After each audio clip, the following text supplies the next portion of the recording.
Hi all, welcome back to my channel. So నేను research అసిస్టెంట్స్కి సంబంధించి కొన్ని లెక్చర్ సిరీస్ తీద్దాం అనుకుంటున్నాను. ఎందుకంటే చాలా మంది నన్ను పిహెచ్డి గురించి చాలా డౌట్స్ అడుగుతున్నారు. అండ్ అలాగే వీటి మీద లెక్చర్ సిరీస్ తీయమని కూడా చాలా మంది అడుగుతున్నారు. అంటే పిహెచ్డి, ప్రీ పిహెచ్డి ఎగ్జామ్స్ ఏంటి, లిటరేచర్ సర్వే ఏంటి, ప్రాబ్లమ్ ఐడెంటిఫికేషన్ ఏంటి, దీంట్లో చాలా మాడ్యూల్స్ ఉంటాయి. సో వాటన్నిటి గురించి నన్ను చాలా మంది అడుగుతున్నారు. సో నేను తీద్దామని చెప్పి అనుకుంటున్నాను. అండ్ ఫస్ట్ ఆఫ్ ఆల్ నేను ఒక దీనికి సంబంధించిన వీడియోస్ తీయడానికి నాకున్న క్వాలిఫికేషన్ ఏంటి, అంటే in which way I'm good enough to explain others about all these research in the sense. So అది మీరు తెలుసుకోవాలి కాబట్టి I would like to tell about myself. So I am Dr. N. Samira. I have completed my PhD in Andhra University under the guidance of Professor M. Sesi.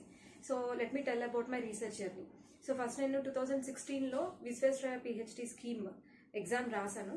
So అదేంటి అంటే government of India కొన్ని స్టేట్స్లో రీసెర్చ్ని, qualitative రీసెర్చ్ని generate చేయడానికి, qualitative రీసెర్చ్ని produce చేయడానికి, encourage చేయడానికి కొన్ని స్టేట్స్లో కొన్ని ఇన్స్టిట్యూషన్స్ని, వెల్ ఎస్టాబ్లిష్డ్ ఇన్స్టిట్యూషన్స్ని తీసుకొని అక్కడ కొంతమందికి, అంటే లైక్ ఇప్పుడు ఆంధ్ర యూనివర్సిటీ చూసుకుంటే అక్కడ 30 మెంబర్స్కి సపోర్ట్, రీసెర్చ్ సపోర్ట్ని ప్రొవైడ్ చేస్తుంది. అలా త్రూ అవుట్ ఇండియా కొన్ని NITsలో, IITsలో, యూనివర్సిటీస్లో కొన్ని స్పెసిఫిక్ ఇన్స్టిట్యూషన్స్లోనే టైఅప్ అయ్యి అది ఎగ్జామ్ ఫండెడ్ స్పాన్సర్డ్ రీసెర్చ్ని అది ప్రొవైడ్ చేస్తుంది గవర్నమెంట్ ఆఫ్ ఇండియా. సో అలా మనకి ఏపీలో ఆంధ్ర యూనివర్సిటీలో 2016లో ఈ Visvesvaraya PhD scheme entrance exam అనేది కండక్ట్ చేశారు. సో దాంట్లో నేను ఏపీలో నేను రాశాను. సో నాకు అది 3rd ర్యాంక్ వచ్చింది. సో నేను అక్కడ నాకు వచ్చిన మంచి ర్యాంక్తో నేను ఓసీ కేటగిరీలో ఫుల్ టైమ్ PhD సీట్కి ఎంటర్ అయ్యాను. So there my guide is professor M. Sesi, who is a professor in the Andhra University, Computer Science Department, Andhra University. Because my guide is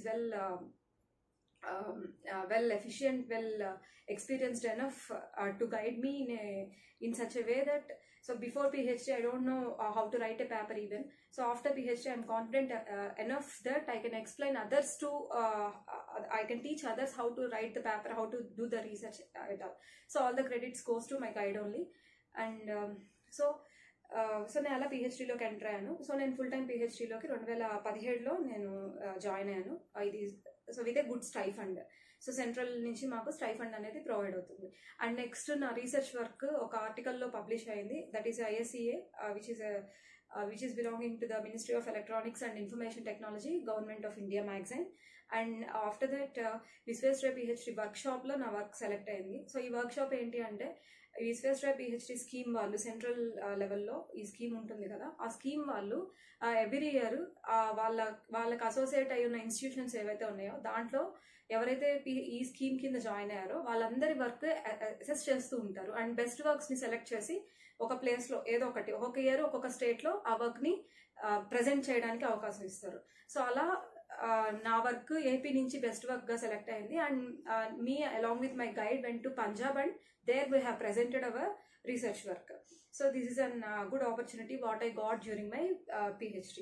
And also I have finished my PhD within 3 years and with good number of publications. So total na 3 years PhD lo 8 publications ఉన్నాయి నాకు. దాంట్లో కూడా ఒకటి SCI indexed publication and ఒక 4 వచ్చి Scopus indexed and మిగతా అన్ని కూడా UGC publications నేను చేశాను.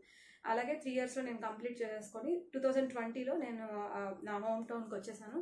అలాగే 2021లో నాకు అవార్డ్ అయిపోయింది.